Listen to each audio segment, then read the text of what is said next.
Apa bang? Iya KDRT bang.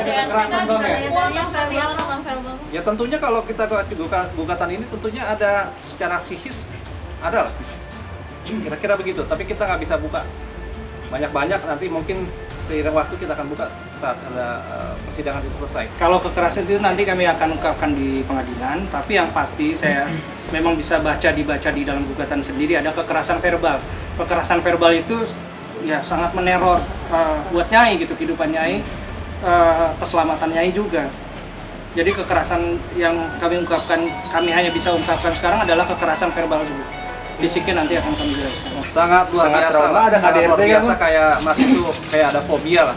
Seperti saya analogikan seperti itu. Jadi fobia sehingga takut, bertemu aja takut gitu. Jadi sangat membahayakan keselamatan daripada klien kami dan anaknya. Ya, siapapun yang menjadi diri saya pasti akan tidak terima ya. Cuma itu saya sabar-sabarin sampai dengan ada satu alasan lagi yang tidak bisa saya tolerir. Iya, mungkin karena memang kita perkenalannya singkat ya melalui taruh, dan mungkin juga yang bersangkutan manis di awal gitu. Dan mungkin yang bersangkutan tidak mendapati suatu tujuan yang dia inginkan, yang tidak bisa Nyai berikan. Jadi ya dia bertindak destruktif kepada ketika masih pacaran pun dia melakukan itu. Nggak bener lah sama sekali. Kalau dia emang baru tahu nggak mau juga waktu itu ya nggak akan terjadi pernikahan kok. Dalam rumah tangga itu untuk ke KDRT secara verbal itu kan sebenarnya hal yang biasa sebetulnya, suami istri bertengkar ya kan, dan tergantung bagaimana kita menyikapinya sebenarnya gitu loh. Apakah itu benar-benar masuk dalam kategori KDRT secara verbal atau tidak kan gitu. Makanya nanti kita semua buktikan saja nanti di dalam agenda persidangan nanti.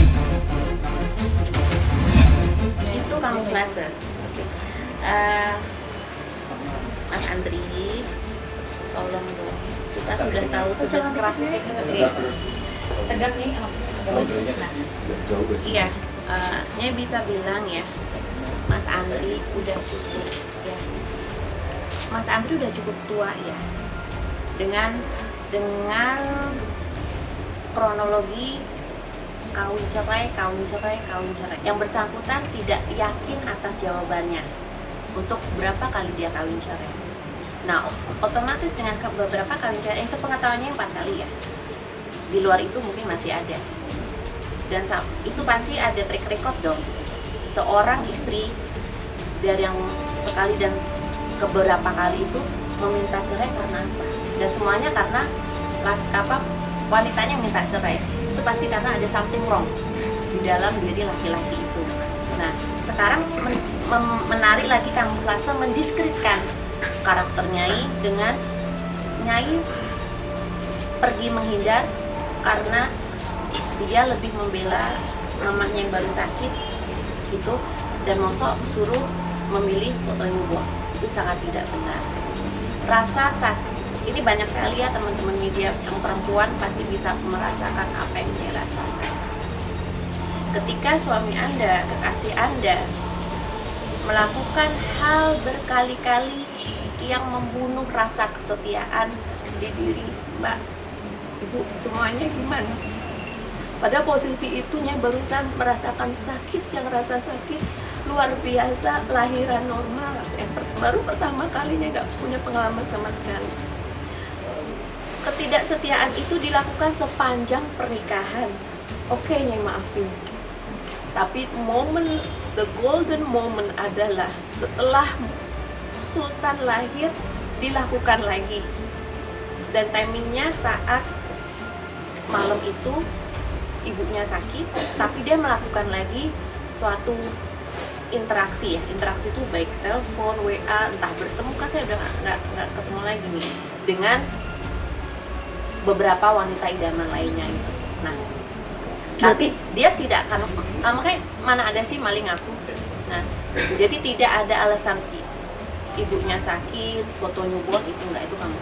Bisa ditarik kesimpulan benang merahnya adalah semua yang dia lakuin karena cinta. Ya, tanya jawab pun sebenarnya nggak tega gitu. Saya menyampaikan apa adanya, yang dilakukan oleh seseorang yang pernah Nyai cintai gitu. Jadi kalau untuk menjawab pertanyaan semuanya kayaknya ini nggak bisa untuk saat ini, kan ini udah banyak sekali juga informasi-informasi yang bisa kita sharing gitu. Jadi nggak bisa untuk semuanya sekarang, karena ya jangan sampai materi persidangan dibuka di luar ini. Kembali lagi yang tadi ya, di jam 3 pagi ketika dia pergi dari rumah, itu Nyai sudah bilang, ayo Pak, Nyai dampingi untuk bisa langsung jenguk mama gitu. Karena sebelumnya juga Nyai yang dampingi, tapi dia dengan frontal, nggak usah, lu di rumah aja. Karena apa? Karena mau keep in touch lagi tuh sama wanita idaman lain gitu. Dan Nyai punya buktinya gitu. Terus abis itu ya sudah, dia entah ya pokoknya banyak kamuflase lah dari alasan-alasan dia. Terus yang tadi disampaikan ya udah mengirim makanan aja ditolak, dibuang sama dia, terus dibilang Nyai istri nggak punya adab apa segala macem gitu. Terus Nyai pernah Nyai datang ke depan rumahnya, tapi karena saking traumanya Nyai kalau ketemu selalu bertikai apa aja jadi bertikai. Jadi Nyai udah sampai depan rumah mamanya Mas Andri, lalu Nyai kembali lagi, Nyai berbalik kanan karena Nyai takut trauma gitu. Dan secara uji klinis juga Nyai sudah beberapa kali Nyai bisa duduk di sini juga karena udah beberapa kali konsultasi dengan beberapa psikolog. Nanti bisa langsung ditanyakan kepada tim psikolognya dan juga dokternya. Ya, kalau terkait masalah menghadirkan psikolog ya itu sah-sah aja, itu terserah Nyai ya. Yang jelas kami tetap akan membantah hal-hal itu, dalam arti kita buktikan saja nanti di pengadilan. Bagaimana Ya, artinya semua itu kan hanya ada di dalam isi gugatan itu, ya kan. Nah, tapi segala sesuatu perlu yang namanya pembuktian, karena kita hukum kan nggak berbicara sesuai dengan omongan aja, tapi harus ada bukti-buktinya gitu aja. Bisa dibilang ya gini ya, Mas Andri kenapa sih nggak merefleksi, mengevaluasi dari kesalahan-kesalahan yang sebelumnya? Kawin cerai kurang lebih 4 kali, itu kan itu bagi seorang manusia kan agak aneh ya, ada apa gitu. Dan alasan Nyai itu kurang lebih sama dengan alasan mungkin bisa teman-teman lihat nanti di putusan cerai istri yang sebelumnya, kan bisa diakses ya secara online ya, nama Mas Andri, terus terus ada alasan-alasannya kurang lebih sama. Jadi kenapa sih dari tahun ke tahun nggak mencoba menjadi pribadi yang lebih baik dengan kesalahan yang sama? Itu salah ya. Kan dia bilang tadi dia mengkamuflase, dia yang pergi terlebih dahulu dengan memang ibunya sakit, terus abis itu agar supaya bisa keep in touch, entah lewat telepon, entah lewat WA, entah bertemu dengan wanita-wanita idaman lain itu.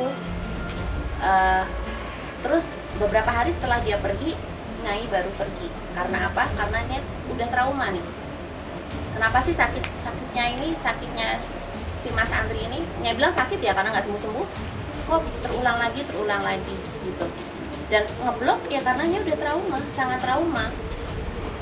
Gini ya, punya kesalahan, oke. Dan sesuatu lagi yang digarisbawahi, dia menjawab kan, media kan lihat ya, saya 24 jam bersama Nyai, kapan saya mau selingkuhnya, maksudnya gitu. Salah, dia nggak pulang ke rumah udah sering ya, jam 12 malam, jam 3 pagi, jam berapa. Awal-awal Nyai godelin, Nyai masih bisa sabar, tapi lama-lama ya udah, entah itu dia membuat suatu suasana pertengkaran itu dibuat-buat agar supaya dia jam 12 malam bisa pergi, nggak pulang sehari 2 hari, dia itu bodoh maksudnya ya terserah dia. Nyai udah capek hati gitu. Tapi goal atau tujuan Nyai adalah hidup bahagia dengan tenang dan damai bersama baby Sultan, itu yang utama. Aib saya nggak tahu lah, intinya dia mau ngomong apapun terserah dia.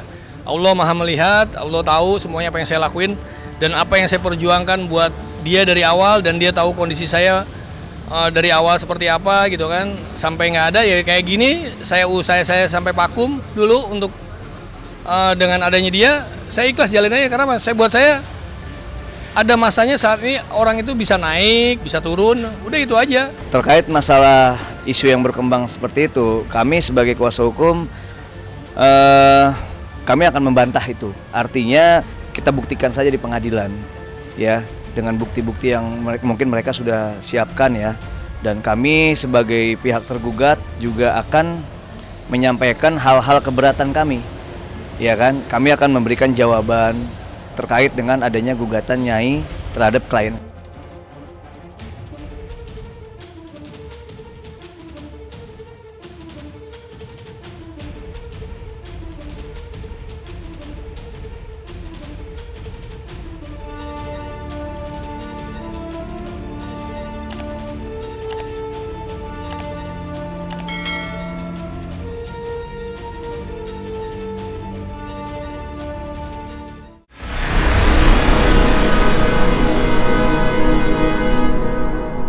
Jadi jangan lupa untuk subscribe Cumi Cumi.